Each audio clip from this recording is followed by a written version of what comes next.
right, so without further ado, as always, we begin by acknowledging the original stewards of the various lands that we are on. We also acknowledge our ancestors. We acknowledge all those who toiled without compassion or compensation. We acknowledge all the elders and community stalwarts whose shoulders we stand on as we build, share, learn together for our collective liberation and sovereignty. I am Ma'at. People who don't know me, of course, I represent SETSI. I spearhead the Solidarity Working Group that we have. Love it so much. And, this is such a pleasure. And I hope you guys are all enjoying. I hope you've enjoyed what we've put together so far. I know we've had a very powerful, powerful conference so far. So, again, thank you for taking this time out on Saturday. So, we have another powerful guest. Her name is Nicole. She's from Canada Helps. And we really appreciate her for taking the time out on her Saturday to come and give you some powerful information. Nicole, thank you so much for today and for your leadership today. Thanks for having me. Appreciate it. Awesome. So let's start with the first question. If you can, please introduce yourself to our listeners and viewers and tell us about your remarkable work. Thank you. First off, I'm very impressed by how many people are here on a sunny, well, at least it's sunny where I am, cold Saturday morning. I'm still sipping my coffee.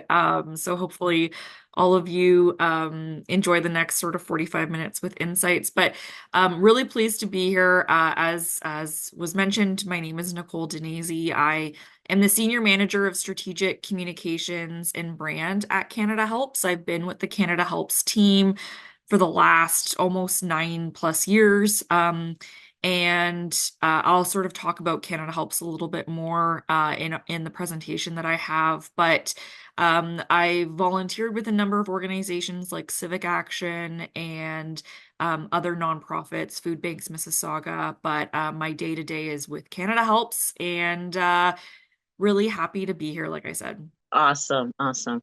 So I think you have a beautiful presentation for us now.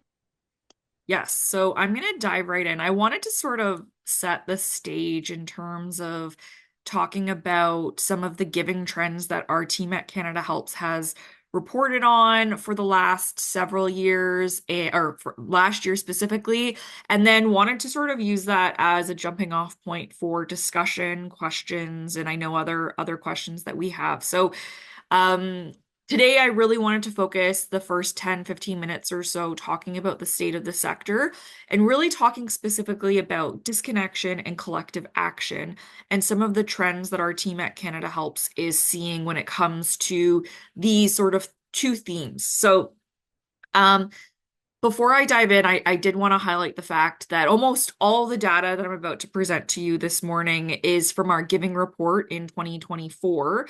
We publish our giving report annually, and we've worked with, for the last several years, Environics Analytics and Imagine Canada in order to make this report happen.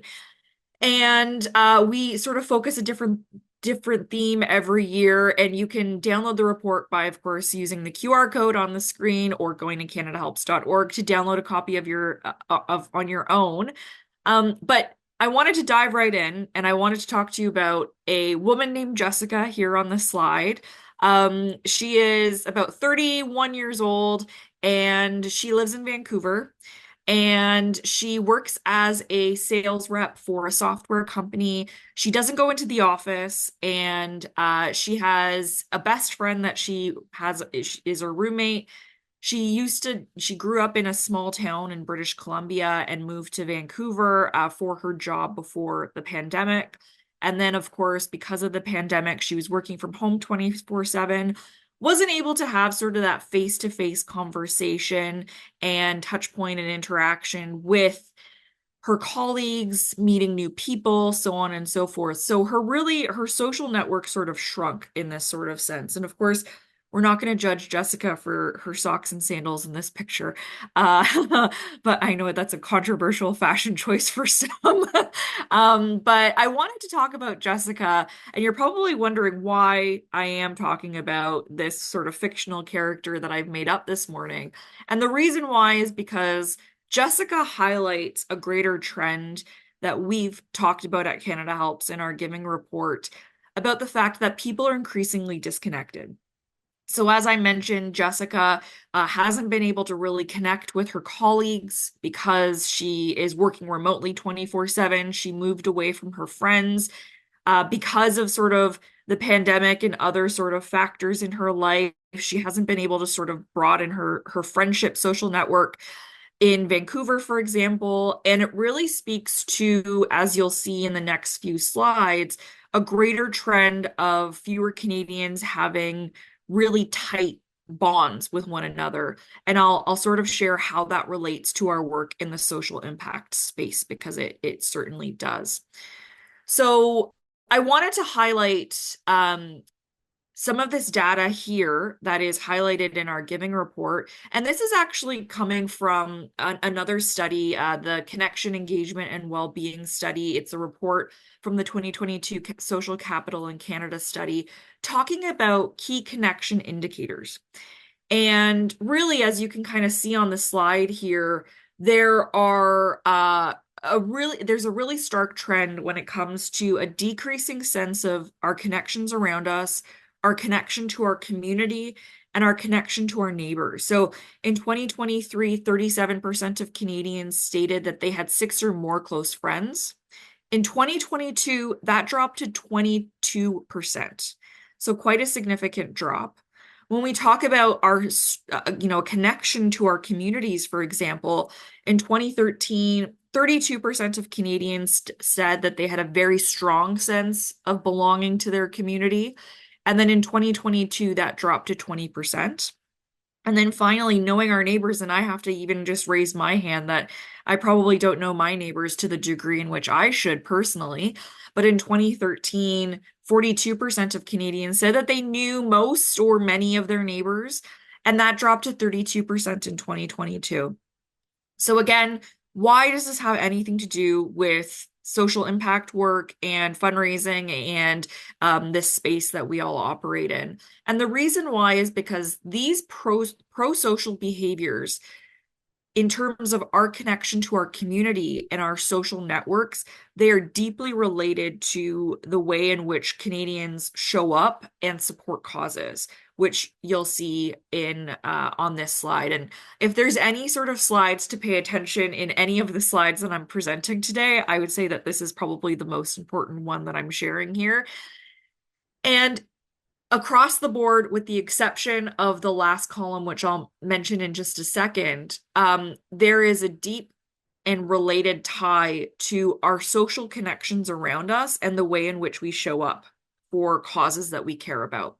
So in late 2023, we conducted a survey at Canada Helps that is reported on in the Giving Report that asked Canadians and tried to have sort of a correlation between how we are connected to our friends, family, and other connections, and how we show up. So for those Canadians who reported that they had very few close friends, 0 to 1, 53% said that they donated money, while those with many close friends, and we define that as 7 to 10, they donated at 84%. Again, quite a significant sort of gap between those two groups.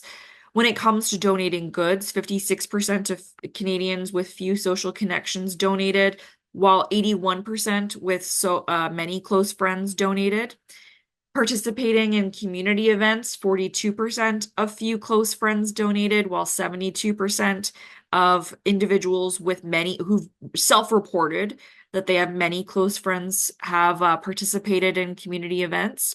Volunteerism, advocating for a cause, those two sort of follow the same trends. And then finally, sort of the outlier in all of this, which I think is quite interesting, is the only outlier that this trend does not apply to, at least in this particular survey, is that Canadians who gave money directly to people in need It appears that those Canadians with very few close friends, 0 to 1, they gave at slightly higher rates, 28%, while Canadians with many close friends, 7 to 10, gave at slightly lower rates at 21%. So, with that said, this really speaks to the fact that the giving trends we are seeing threaten our ability to face current or future crises. And if we are, and the other thing that I really want to call out is the fact that at Canada Helps, we've reported for many years around the fact that the number of Canadians who are actually donating to a registered charity and receiving a tax receipt has been on the decline for many, many years. So in 2010, the number of Canadians who are making donations to registered charities was about 23% based on tax filer data. And then flash forward to 2021, that number dropped to 17%. So now I do, of course, need to sort of address sort of the greater context with this is that tax filer data is not sort of the be all end all way of measuring engagement in this sort of sense. There are different other metrics to do that. We've just been relying on that because of the tax incentives when it comes to, getting up to 49% back when it comes to your tax receipt. But, it does speak to sort of this greater trend, especially as we're dealing with really pressing issues like, food insecurity, homelessness, and other really significant issues. And then also looking towards future crises. Of course, climate change is a crisis right now, but how does that sort of project, if I could use that word, and kind of grow in a negative way, and how do we sort of address this? So our argument at Canada Helps is the fact that social networks are absolutely essential to a strong society because, as highlighted in the data, the number of Canadians with a really strong sense of community around them, they give at greater rates, which is quite interesting and something that we really wanted to highlight. So I'm going to pause for just a second, take a deep breath. I've thrown a lot of information at you all first thing in the morning on a Saturday when I'm sure some of your coffee hasn't maybe quite hit yet. But I wanted to just take a moment just to talk a little bit more about Canada Helps because I like to sort of get a lot of the juicy information up at the top. But Canada Helps, for those of you who are not familiar, we are Canada's largest online donation and fundraising platform in Canada. We raise close to $500 million in donations, and these are donations that are sometimes $5, $10, $20, sometimes much greater amounts, 10,000 and in the sort of thousands of dollars. But a lot of it are small donations that are going to registered charities across the country. We have about 27,000 registered charities that rely on our tools to raise funds for their cause. So we have a suite of software tools that organizations are able to leverage to raise funds. And we are just hovering under the 5 million Canadian mark when it comes to the number of Canadians who've used Canada Helps to make a donation to support an organization that they care about. So we're quite proud of the work, and we're actually celebrating our 25th anniversary this year. So we're hitting quite a milestone, and over that 25-year period, we've raised $3 billion for charities across the country. So I'm going to take just a moment to sort of breathe and pause because I wanted to sort of highlight two other trends and then talk about some tips before sort of opening it up in terms of conversation. The one thing I wanted to highlight here was the other thing that was interesting that we've highlighted in the report is the fact that, and this may not be a surprise to some of you, and in case you're wondering what this picture is, it's of people with their head in the sand, because we wanted to sort of highlight the fact that one of the other trends was what Canadians say they do and care about versus what they actually do have been two very different things. And this was really illuminated when we talk about climate as cause to support, for example. So when we ask Canadians if they feel anxious about the climate change or environmental sort of concerns when it comes to that, Our survey highlighted the fact that about 48%, so almost half of Canadians, feel occasionally or somewhat concerned about climate change on a regular basis. I can probably raise my hand and say that I sometimes feel that myself, about sort of the future, what the future holds in that sort of sense. However, when we ask Canadians about what is their top cause, about 32% of Canadians put climate change in that top cause. But the really interesting thing is that only 1.5% of donations that we see at Canada Helps, as Canada's largest online donation platform, goes to environmental causes. So although 32% of Canadians are putting climate change up as their top cause, only 1% of donations go to environmental causes. Now, again, greater context is that perhaps that Canadians feel like there are other ways to contribute to the environment and fighting climate change, like reducing your own carbon emissions, for example, taking your bike instead of your car to work as an example. But it really just sort of speaks to a greater trend that there's a bit of a disconnect, at least from what we're seeing in donation trends at Canada Helps. So I wanted to sort of end off with a couple of slides. Sort of, whenever I go to a presentation, I sometimes can get overwhelmed with the trends or the negative sort of news. And I want to sort of take that and see how do we reframe this in a positive sense about keeping the hope to continue working forward. And how do we take these trends and sort of apply them in a way in which that we can all tangibly try to work towards. So I wanted to end off with a couple of slides here that I want you all, I'm hoping, to take a moment this morning or perhaps on Monday morning, or taking it back to your teams, for example, to understand how we can all sort of help work towards addressing some of these trends that our team at Canada Helps has highlighted. So one of the big ones here is cultivating communities. And I think that this is really important, not just to combat some of the trends that I've highlighted at the beginning of this report or this presentation, but it's also beneficial for all of our organizations to be able to foster that sense of community. The one thing I will say is, as I highlighted earlier, we are in sort of a disconnection and polarization crisis, if I could put it that way.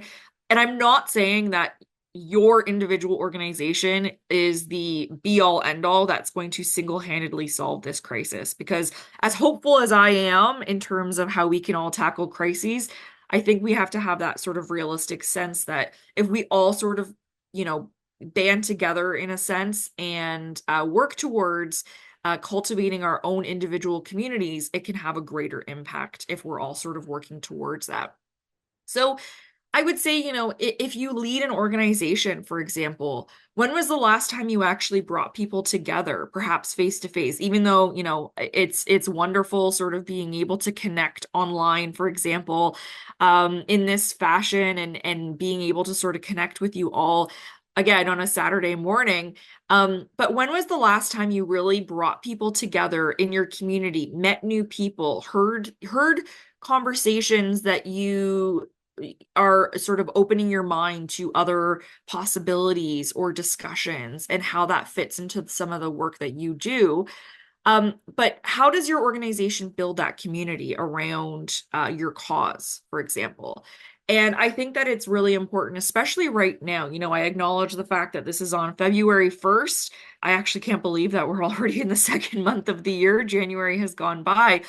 But we're all looking at sort of some greater economic threats that are coming, potentially in the way. And there's rumors of recessions and that sort of stuff. And the reason I bring that up, not to sort of be the downer on a bright Saturday morning, is because in those times of crisis or challenge that any organization will eventually face, if you have built a community up, ideally you go to your community and express what those challenges are in order to respond and be resilient in that sort of way.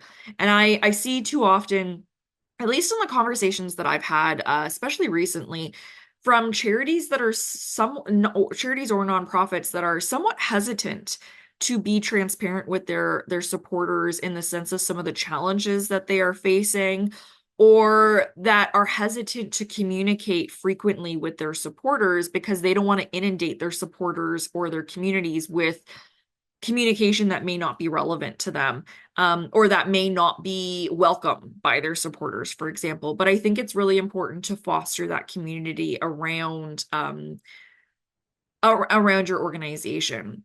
I've sort of touched on this, but I think that communication is also really key when it comes to not only communicating your impact, but also communicating some of the challenges that you're facing, so that your community that you're hopefully cultivating is aware and can really rally behind you. So as part of our greater theme talking about the environment in the Giving Report last year, one of the things we highlighted was we actually asked Canadians who used to give to environment charities, we asked them why they stopped, which was really, it was interesting because 1 in 5 of those donors who used to give to environment charities, they stopped because they said that they were doubtful about the effectiveness of their gifts because they were not aware of where their money was going specifically. Even though, like I said earlier, 32% of Canadians would say that environment causes are among some of the top causes that they are caring about specifically. We're seeing this concerning drop off when it comes to sort of not donors not knowing where their dollars are going. So it's really important to use stories and data and visual and really double down. And I say this as a communications professional myself, to really show that tangible impact to your supporters and try different tactics in different ways. It could be a webinar, it could be a town hall. It could be, of course, your annual report or emails or social media or that sort of stuff. But finding and testing different ways that really speak to your audience.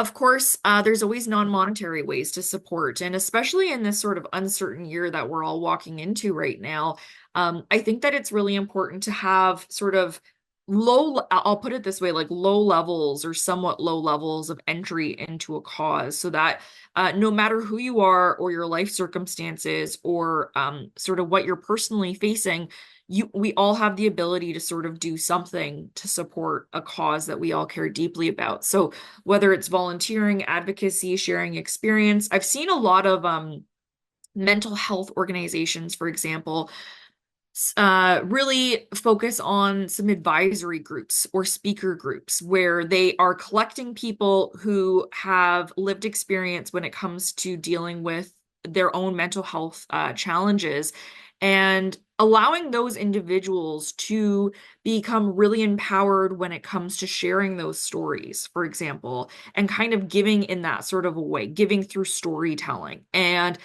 sort of breaking down those barriers. Of course, that's a little bit more focused on that particular cause.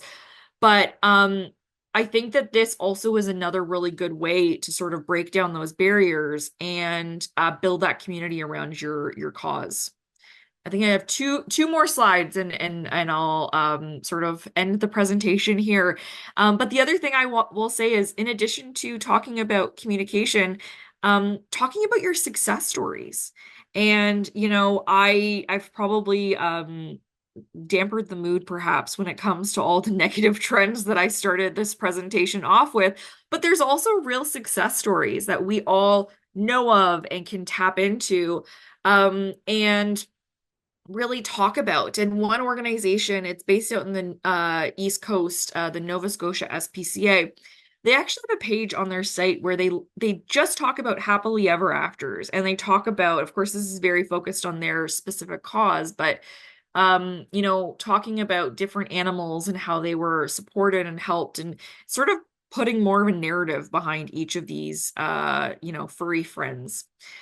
So I think, yeah, this is the last slide. I also wanted to talk about the fact that as sort of a tip, again, we highlighted in the last Giving Report talking about environment as a cause that sort of touches all different causes in different intersectional ways. So we talked about in the Giving Report how climate change and wildfires have negatively impacted, air quality, for example, or the ability for Canadians to be safe in their homes, or migrants who are leaving countries because of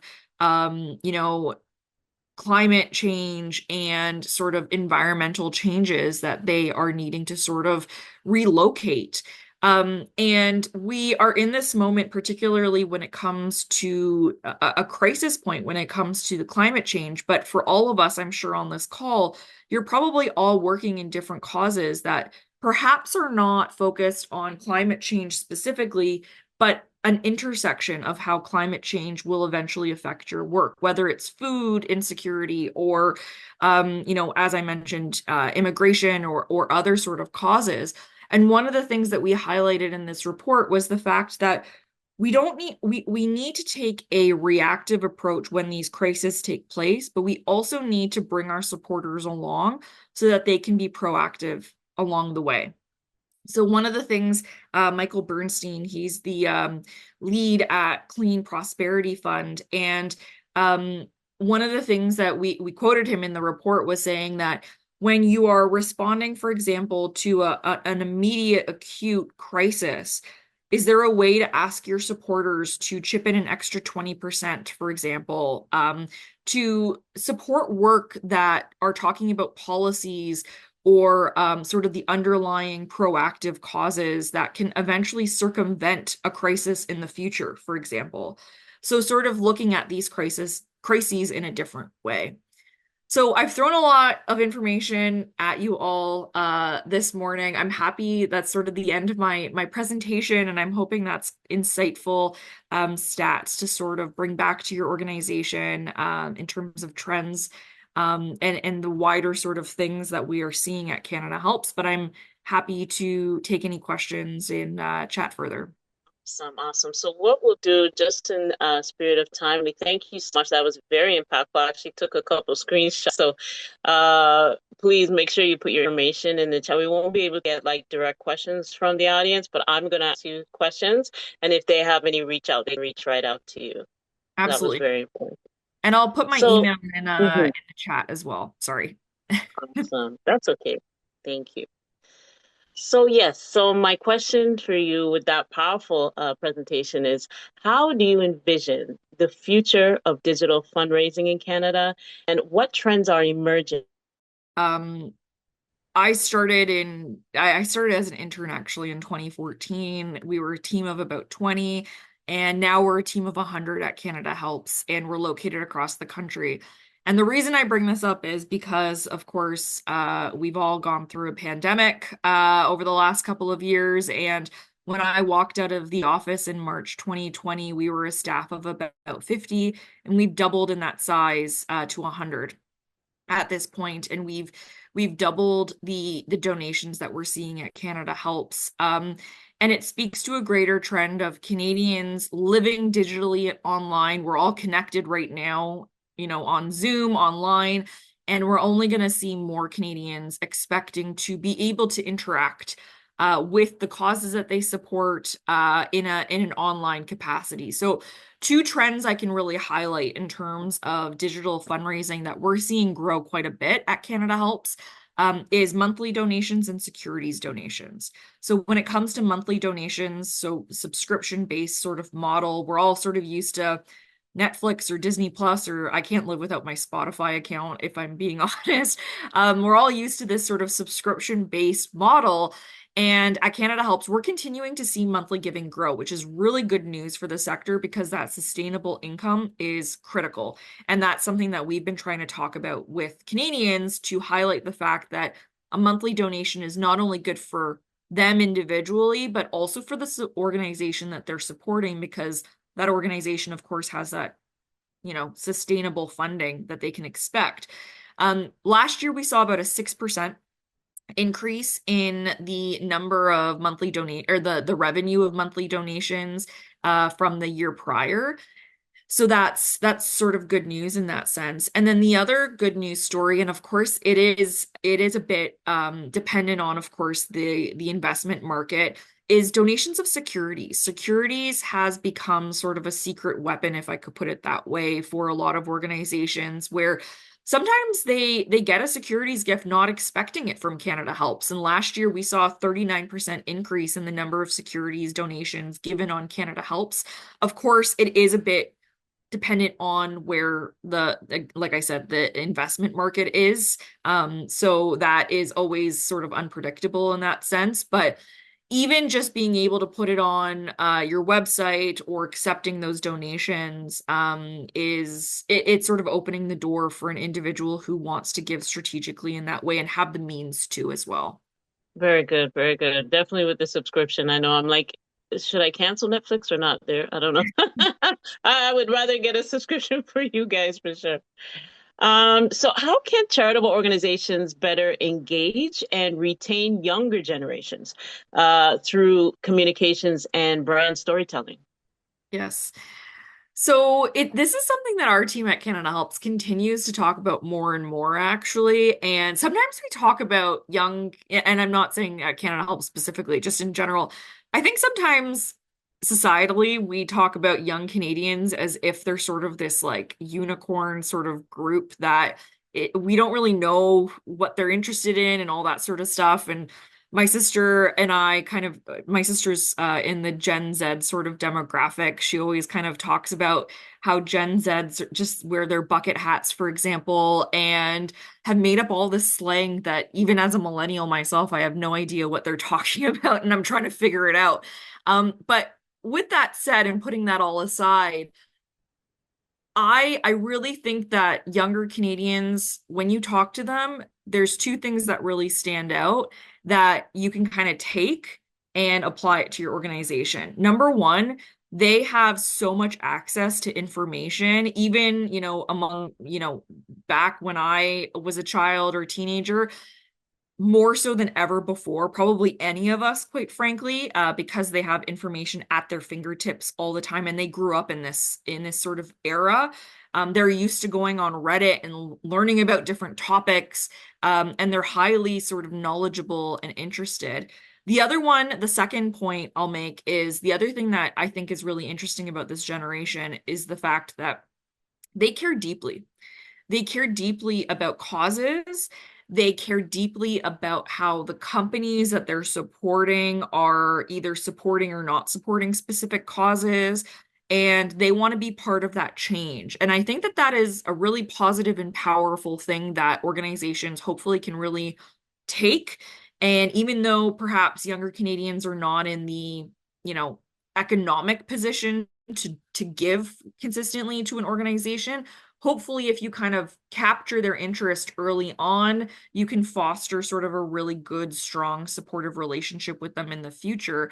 But I think that it speaks to the fact that these organizations or these Canadians, these younger Canadians, they need to be communicated to frequently, intentionally, authentically, and they really they can kind of like smell when an organization is not being authentic. And they will call it out. And of course, there's very tactical sort of channels, for example, TikTok and streaming services and all that sort of stuff that you can talk about forever. And how those younger Canadians are sort of showing up on those channels. But they are inundated with information, and to try to break through that noise is something that a lot of organizations. Very, very keen, and they want transparency and accountability. I Yes. find that in this Gen Z for sure. Amazing. So, what is your ultimate goal? What does success look like to you and your colleagues? I love this question. It's a bit of a daunting question, but it's an exciting question at the same time. Because one of the things that Canada Helps that we've been talking about more frequently recently, actually, is the fact that we really want to see a Canada that is generous in a number of different ways. And of course, at Canada Helps, we process donations. And of course, we want to see that growing, and we want to see Canadians, giving to causes, of course. But generosity for us is becoming a lot broader in terms of being able to be generous as a human, full stop, and being generous as a Canadian, not only in the way in which we interact with each other, but the way in which when I leave out of my front door in every interaction that I have is generous. And I have to say that our team has been having a lot of conversations about this. And so far, we've had some really interesting conversations. And it's something that I think we're on the pursuit of, I would say, and talking with a lot of people. And I would invite anybody on this call, actually. Like I said, I put my email in the chat that if this is a conversation that's of interest to you, I welcome you reaching out. But we really envision a Canada where everyone is generous in their own way, is sort of how I would put it. Exactly.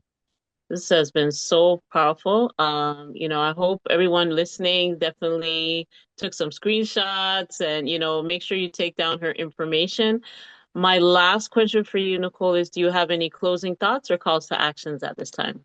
Mhm. Well, again, I'm very impressed about how many people are here bright and early on a Saturday morning. So kudos to all of you for showing up, because I think that showing up, just the act of showing up is really important. And thank you all for giving me this platform to sort of share some of these stats.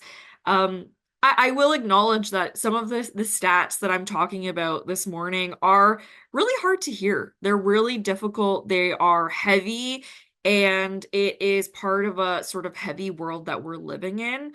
But I really want, hopefully, that some of those end tactics that I ended off with hopefully are sort of a positive way of re-looking at some of these heavy topics and keeping that hope in all of the work that you all do, all of the important work that you do. And that hopefully together we are able to sort of work towards that really generous Canada where we're all thriving, no matter who you are, where you came from, and you know, sort of moving forward in that sort of sense. So I think I'll leave it there. But again, I welcome anybody to reach out to me and continue the conversation. Absolutely. Here at Cecil, we always say if you want to go fast, you go alone, but if you want to go far, you go together. That is a very powerful African proverb, and it's so true. So we thank you so much, Nicole. This is definitely worth waking up in the morning for to listen to. And, again, people, please, my family, make sure you take down her information, reach out, and we will end the way that we began by acknowledging the original stewards of the various lands that we are on. We also acknowledge our ancestors. We acknowledge all those who toiled without compassion or compensation. We acknowledge all the elders and community stalwarts whose shoulders we stand on as we build, share, learn together for our collective liberation and sovereignty. So, Nicole, once again, thank you so much, and we'll definitely be in touch. Thank you. Thank you all. Your work.